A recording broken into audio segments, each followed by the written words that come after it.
Hello everyone, welcome to your channel international English classes. आप लोग का बहुत बहुत स्वागत है रेशनल इंग्लिश क्लासेस में। प्यारे बच्चों, आज हम लोग पढ़ेंगे मॉडल वर्ब्स के बारे में। मॉडल वर्ब्स किसे कहते हैं, इसके कितने प्रकार होते हैं, इससे रिलेटेड क्वेश्चंस एग्जाम में कैसे पूछा जाता है, इसके बारे में हम लोग चर्चा करेंगे। मॉडल वर्ब्स की उत्पत्ति कहां से हुई, इसको समझने के लिए थोड़ा सा हम लोग को बैक में जाना पड़ेगा। मॉडल वर्ब क्या है कि एक्सिलरी वर्ब से पैदा हुआ है। एक्सिलरी वर्ब किसे कहते हैं? एक्सिलरी वर्ब सपोर्टिंग वर्ब को या हेल्पिंग वर्ब को कहते हैं। वह वर्ब जो मेन वर्ब के साथ मिलकर के tense, voice, mood, interrogative, negative बनाने में सहायता करता है, उसे हम लोग एक्सिलरी वर्ब्स कहते हैं। एक्सिलरी वर्ब्स के दो प्रकार हैं। कौन कौन है? एक है प्राइमरी एक्सिलरीज, दूसरा है मॉडल एक्सिलरीज। प्राइमरी एक्सिलरीज हम लोग पढ़ चुके हैं। प्राइमरी एक्सिलरीज तीन है। ये कौन कौन है? To be, to do, to have. दूसरा है मॉडल एक्सिलरीज। मॉडल एक्सिलरीज को हम लोग मॉडल वर्ब्स भी कहते हैं, मॉडल्स भी कहते हैं। MODAL हम लोग कहेंगे, MODEL नहीं कहेंगे। तो मॉडल वर्ब्स कभी कहेंगे हम लोग, मॉडल एक्सिलरी कहेंगे या फिर मॉडल्स कहेंगे। मॉडल वर्ब्स 13 हैं। Can, could, shall, should, will, would, may, might, must, used to, ought to, dare तथा नीड। इसे हम क्या कहेंगे? मॉडल एक्सिलरी कहेंगे, एक्सिलरीज कहेंगे या फिर मॉडल वर्ब्स कहेंगे या फिर मॉडल्स कहेंगे। हम लोग कुछ मॉडल्स को पढ़ चुके हैं। आज हम लोग चर्चा करेंगे कुड का प्रयोग के बारे में। COULD, कुड के प्रयोग के बारे में पढ़ेंगे हम लोग। याद रहे, जितने सारे मॉडल्स वर्ब हैं उसके साथ सदा वर्ब वन का प्रयोग किया जाता है, अर्थात बेस वर्ब का बेस फॉर्म का प्रयोग किया जाता है। चले हम लोग शुरू करते हैं। Could,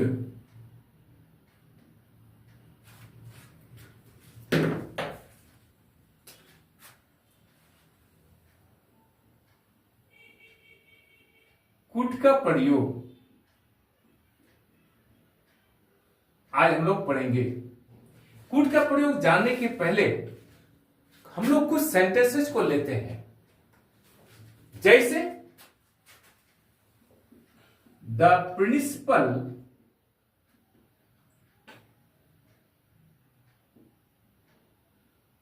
could punish him. दूसरा लेते हैं क्या? He could believe us.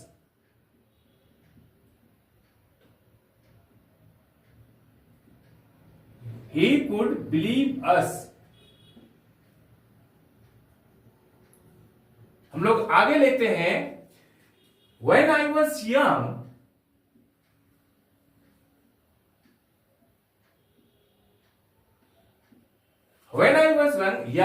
I could run 10 miles at a stretch।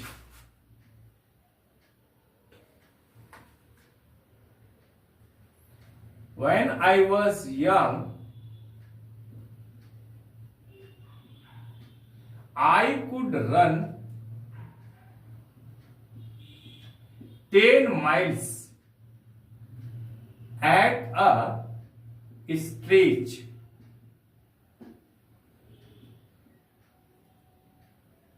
तीसरा कंसेप्ट को लेते हैं, तीसरा पॉइंट को लेते हैं क्या? He said that Mohan can do, तीसरा लेते हैं कि he said that Mohan could do this work। He said that Mohan could do this work। हम लोग चौथा लेते हैं he could do it if he tried hard। He could do it if he tried hard। He could do it if he tried hard. She could be in the library.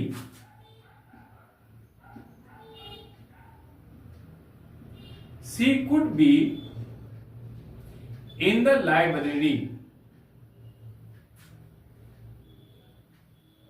हम लोग पांचवा concept क्या पढ़ेंगे हम लोग? If I had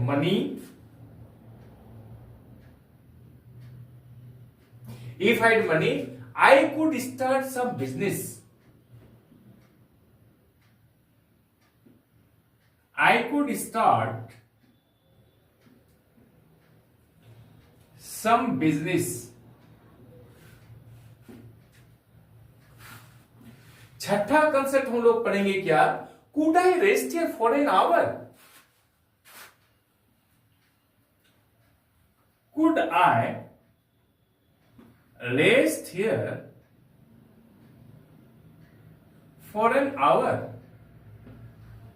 Could I rest here for an hour?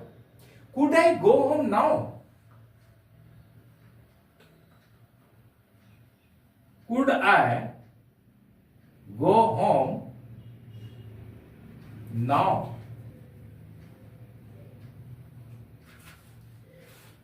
सातवां concept को हम लोग लेंगे, क्या लेंगे?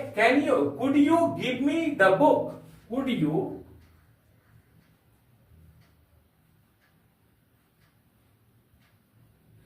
Give me the book? समझ गए? Could you give me the book? Could you tell me the time? Could you tell me the time?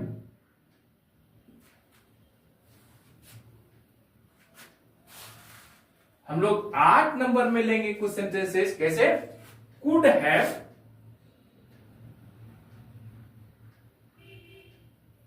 plus verb 3. Could have plus verb 3. You could have told me about it. You could have told me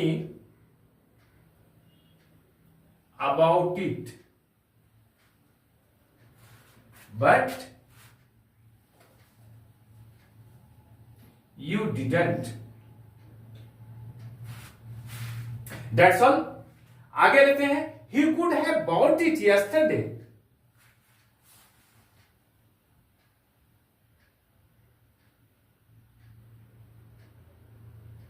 He could have bought it yesterday.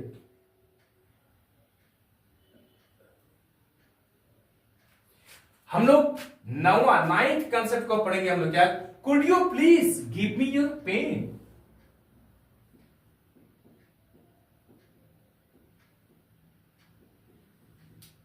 Could you please give me your pen? Could you please give me your pen? Could I talk to him? दूसरा sentence लेते हैं हम लोग। Could I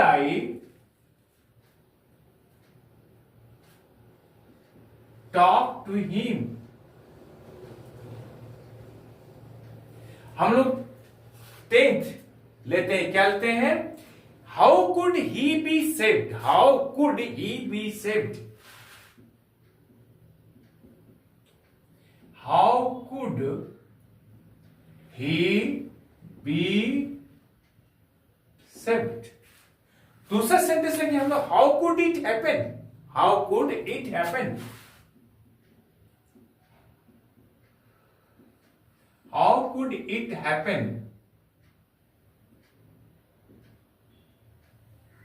प्यारे बच्चों, आप इन sentences को ध्यान से देखिए। ये बहुत महत्वपूर्ण सेंटेंसेस है और इनको पढ़िए। यदि इन सेंटेंसेस को आप नहीं समझ पा रहे हैं या कोई कंफ्यूजन है तो वीडियो को अंत तक देखिएगा और चैनल को लाइक और सब्सक्राइब कर दीजिएगा। क्योंकि अगर आप इस वीडियो को देखते हैं, सारा सेंटेंस का अर्थ को समझ जाते हैं, तो कुड का जो भी कंफ्यूजन है आज के बाद से समाप्त हो जाएगा। कोई कंफ्यूजन नहीं रहेगा। कुड के प्रयोग के बारे में कोई कंफ्यूजन नहीं रहेगा आज के बाद से। यदि आप इस वीडियो को शुरू से अंत तक देखते हैं तो मैं पूरा कंसेप्ट को क्लियरली समझा दूंगा आपको। चले हम लोग शुरू करते हैं। यहां पर क्या है, पहला कंसेप्ट क्या है, the principal could punish him. इससे क्या पता चलता है, इसको समझने के पहले एक पॉइंट को समझिए, कंसेप्ट को समझ लीजिए। क्या एबिलिटी या हैबिट को बताने के लिए कुड का प्रयोग किया जाता है। एबिलिटी या हैबिट को बताने के लिए कुड का प्रयोग किया जाता है, पहला कंसेप्ट है। कैसे, देखिए यहां पर ability, the principal could punish him, ये एबिलिटी को प्रकट करता है। ABILITY, एबिलिटी, योग्यता। प्रिंसिपल को इतना पावर है कि वो उसको दंड दे सकता है।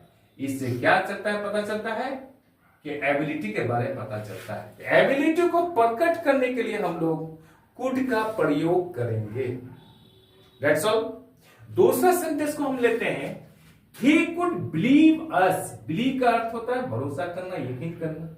वो हम पर भरोसा कर सकता है। ये क्या करता है कि कोई आदमी सीधा साधा है, शरीफ है, कोई बेईमान है, वो उसके पास जाता है, वो अपने दोनों बेईमान मिलाता है क्या कि नहीं, वो आदमी को हम लोग ठग सकते हैं, बेईमानी कर सकते हैं। वो आदमी हम पर भरोसा, क्योंकि वो भरोसेमंद आदमी है।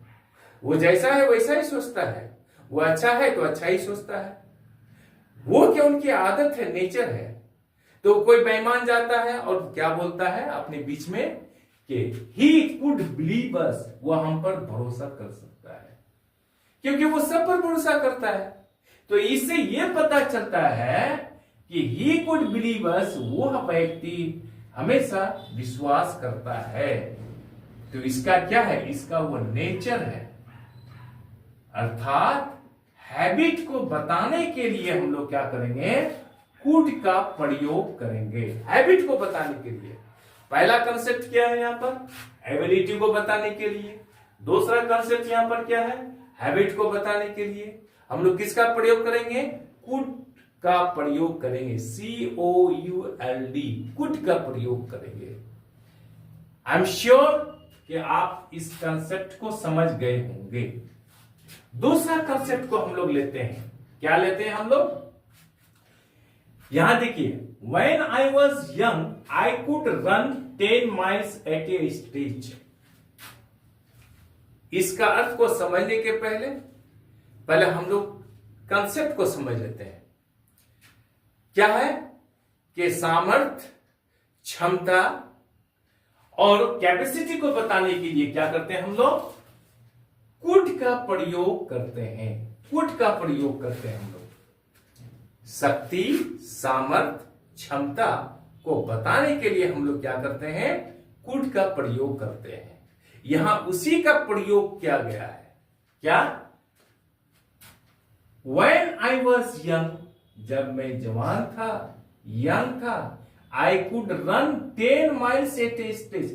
At a stretch में लगातार, 10 माइल 10 मील, I could run, मैं दौड़ता था। क्या करता था, जब मैं जवान था तो 10 माइल क्या करता था, 8 स्टेज लगातार दौड़ता था। उनकी इससे ये पता चलता, उनके अंदर ये क्षमता थी, ये कैपेसिटी थी, ये शक्ति थी कि 10 माइल्स वो आसानी से क्या कर सकता था, वो दौड़ सकता था। तो इस कंसेप्ट, इस सेंटेंस से यह पता चलता है कुड का प्रयोग क्या करता है, शक्ति, सामर्थ्य तथा क्षमता को बताने के लिए किया जाता है। Am I clear? ये कंसेप्ट भी आपको क्लियर हो गया। अब हम लोग तीसरा कंसेप्ट को लेते हैं, तीसरा सेंटेंस को लेते हैं। क्या लेते हैं, ही सेड दैट, यहां पर सेड है, दैट है, Mohan could do this work. इसमें मोहन इस काम को कर सकता था। इसका क्या नियम है, इनडायरेक्ट नरेशन में कैन के स्थान पर कुड का प्रयोग किया जाता है। इनडायरेक्ट नरेशन में, इनडायरेक्ट स्पीच में कैन के स्थान पर कुड का प्रयोग किया जाता है। यहां देखिए, ही सेड दैट, उसने कहा कि Mohan could do this work. यहां कैन के स्थान पर कुड का प्रयोग किया गया है क्योंकि ये इनडायरेक्ट नरेशन है, इनडायरेक्ट स्पीच है। यह भी आप समझ गए कि इनडायरेक्ट नरेशन में कैन के स्थान पर कुड का प्रयोग किया जाता है। Am I clear? बहुत आसान है। आप अंग्रेजी को बिल्कुल इजी वे में लीजिए, इसको कोई प्रॉब्लम नहीं, कोई कठिनाई है, बहुत इजी है। चाहिए इसमें क्या कहे, दृढ़ निश्चय चाहिए, इसमें डिटर्मिनेशन चाहिए, फर्म डिटर्मिनेशन। चौथा कंसेप्ट हम बताते हैं, he could do it if he tried hard. दूसरा sentence, he she could be in the library. चौथा कंसेप्ट को यह बता रहा है, इसे क्या पता चलता है, पॉसिबिलिटी के बारे में पता चलता है, संभावना के बारे में पता चलता है। कुड का प्रयोग संभावना को बताने के लिए किया जाता है, पॉसिबिलिटी को बताने के लिए किया जाता है। जैसे उदाहरण लेते हैं हम लोग, she could be in the library. वो लाइब्रेरी पुस्तकालय में हो सकती है, नहीं भी हो सकती है, पॉसिबिलिटी है वो। दूसरा सेंटेंस हम लोग लेते हैं, ही कुड डू इट। वो इसे कर सकता था इफ ही ट्राइड हार्ड, यदि वो कठिन परिश्रम करता।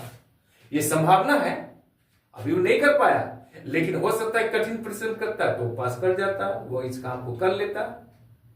तो संभावना को बताने के लिए, पॉसिबिलिटी को बताने के लिए कुड का प्रयोग किया जाता है। ये कंसेप्ट क्लियर है आपको?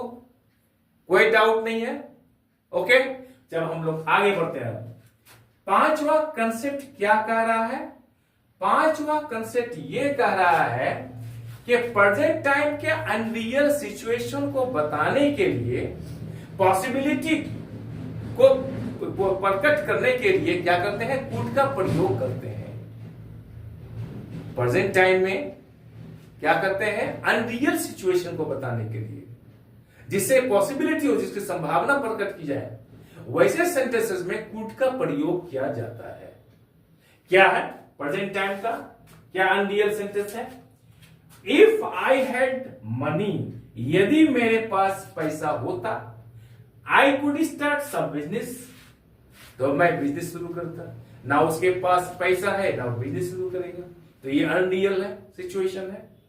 और इसमें यह पॉसिबिलिटी बता रहा है कि पैसा होता तब शुरू करता, पैसा नहीं तो नहीं शुरू करता है।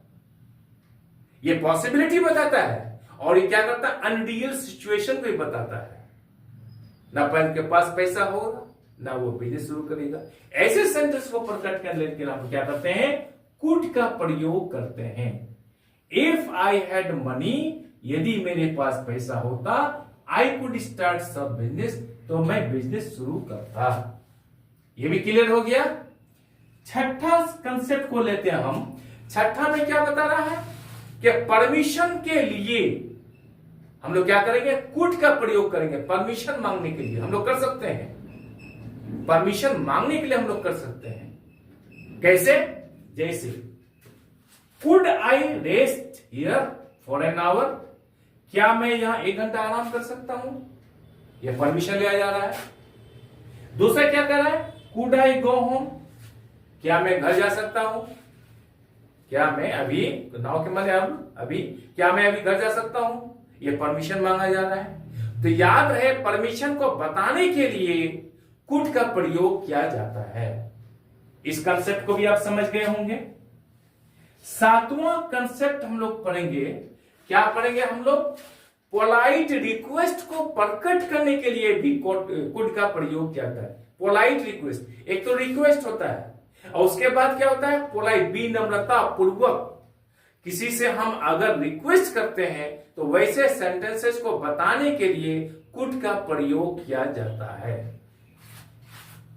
जैसे could you give me the book, could you give me the book, क्या आप मुझे किताब देंगे? रिक्वेस्ट कर रहा है, पोलाइट क्वेश्चंस।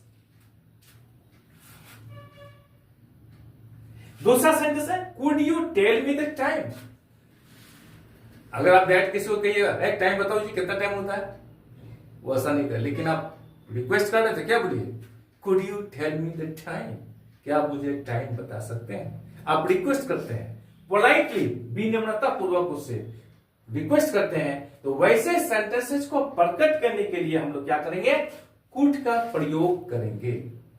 याद रहे इसमें कैन की अपेक्षा कुड से अधिक विनम्रता का भाव मालूम पड़ता है। कैन की अपेक्षा कुड से अधिक विनम्रता का, हम्बलनेस का भाव मालूम पड़ता है।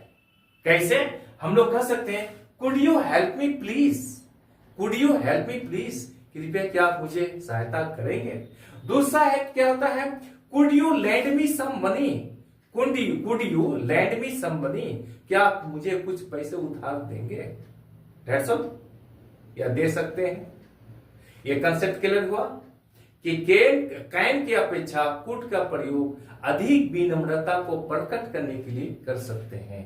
That's all, am I clear, ये कंसेप्ट क्लियर हो गया, कोई कंफ्यूजन नहीं है। अगर कोई भी कंफ्यूजन है तो आप कमेंट करके जरूर बताइएगा, मैं इसको प्रॉब्लम को सॉल्व करवा दूंगा, ताकि आपको कोई कंफ्यूजन नहीं रहे और परीक्षा में आप अच्छा से अच्छा अंक प्राप्त कर सकें। चले हम लोग शुरू करते हैं। आठवां कंसेप्ट क्या है, इसको समझने की प्रयास कीजिए। यदि किसी सेंटेंस में कुड है प्लस वर्ब 3 अर्थात पास्ट पार्टिसिपल रहे, वर्ब 3 का प्रयोग रहे, तो इससे क्या पता चलता है, इससे यह पता चलता है कि पास्ट टाइम में कोई काम होने वाला था, पूरी संभावना थी, लेकिन पता नहीं काम हुआ कि नहीं हुआ है, काम पूरा नहीं हुआ होगा। जैसे संभावना तो थी लेकिन काम पूरा नहीं हुआ, तो वैसे सेंटेंस को प्रकट करने के लिए कुड हैव प्लस वर्ब 3 का प्रयोग करते हैं। उदाहरण के लिए हम लोग लेते हैं, क्या लेते हैं, you could have told me about it, आप मुझे इसके बारे में बोल सकते थे, कह सकते थे। समझ, सेंटेंस को पास्ट टाइम की घटना को बताने के लिए कि काम होने वाला था, लेकिन हुआ कि नहीं कंफर्म नहीं हुआ है, संभावना। You could have told me, तुम मुझे बोल सकते थे, अबाउट इट, इसके बारे में, इसके विषय में तुम मुझे बोल सकते थे, बट यू डिडंट का अर्थ यह, यू डिडंट टेल मी, आपने मुझे नहीं बोला। आप बोल सकते थे लेकिन पास्ट टाइम की घटना, लेकिन नहीं बोले, काम होने की संभावना नहीं। दूसरा सेंटेंस बोलते हैं क्या, he could have bought it yesterday, वो इसको क्या कर सकता है, पिछले दिन, यानी पिछले गत दिन क्या करता है, उसको खरीद सकता था, लेकिन वो क्या करे, ही डिडंट, वो नहीं खरीदा। खरीद सकता था लेकिन नहीं खरीदा। दैट्स ऑल, ये कंसेप्ट समझ में आ गया कि कुड हैव प्लस वर्ब 3 का प्रयोग जब होता है सेंटेंस में, उससे किसी पास्ट टाइम में किसी काम के होने की संभावना थी लेकिन काम नहीं हुआ। That's all. अब हम लोग अगला कंसेप्ट को लेते हैं, हम लोग क्या कंसेप्ट को लेते हैं, हम लोग 9th को, पोलाइट क्वेश्चंस को बताने के लिए। एक तो क्वेश्चन है, उसके बाद पोलाइट, ये पॉइंट बहुत इंपॉर्टेंट है। पोलाइट, इससे रिलेटेड क्वेश्चंस आता है और आया भी है। पोलाइट क्वेश्चंस, एक तो पोलाइट है और क्वेश्चंस भी है, प्रश्न भी पूछा जाता है और पोलाइटनेस भी उसमें है। तो वैसे सेंटेंसेस को हम लोग प्रकट करने के लिए कुड का प्रयोग करेंगे, अर्थात पोलाइट क्वेश्चंस को प्रकट करने के लिए, बताने के लिए हम लोग क्या करेंगे, कुड का प्रयोग करेंगे। जैसे could you please give me your pen, कृपया आप क्या मुझे अपनी कलम दे सकते हैं। Could I talk to him, क्या मैं उससे बात कर सकता हूं। यह रिक्वेस्ट कर रहा है, could I talk to him, क्या मैं उससे बात कर सकता हूं। Could you please give me your pen, क्या आप मुझे अपनी कलम दे सकते हैं। पोलाइटनेस भी है और क्वेश्चंस भी है। That's all. ऐसे सेंटेंस को प्रकट करने के लिए क्या करते हैं हम लोग, कुड का प्रयोग करते हैं। ये कंसेप्ट क्लियर हो गया। आज के बाद से कोई कंसेप्ट में कोई कंफ्यूजन नहीं रहना चाहिए।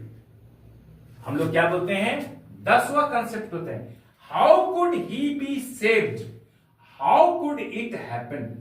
इससे क्या पता चलता है, इससे यह पता चलता है कोई घटना हो गया, अब घटना या दुर्घटना होने के बाद वो परेशान हो गया कि इसको कैसे बचाया जाए, बेचैनी को प्रकट करने के लिए इसको कैसे बचाया जाए, इसको कैसे बचाया जाए। तो वैसे सेंटेंसेस को क्या प्रकट करने के लिए क्या आता है, कुड का प्रयोग किया जाता है। इसे हम फीलिंग ऑफ इम्पैशंस कहते हैं।